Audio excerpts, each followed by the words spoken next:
اور رشتہ داروں اور محتاجوں اور مسافروں کو ان کا حق ادا کرو، اور فضول خرچی سے مال نہ اڑاؤ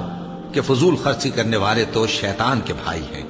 اور شیطان اپنے پروردگار کی نعمتوں کا کفران کرنے والا یعنی ناشکرا ہے۔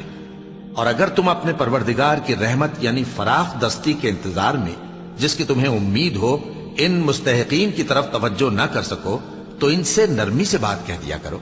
اور اپنے ہاتھ کو نہ تو گردن سے بندھا ہوا یعنی بہت تنگ کر لو کہ کسی کو کچھ دو ہی نہیں، اور نہ بالکل کھول ہی دو کہ سبھی کچھ دے ڈالو، اور انجام یہ ہو کہ ملامت زدہ اور حسرت زدہ ہو کر بیٹھ جاؤ۔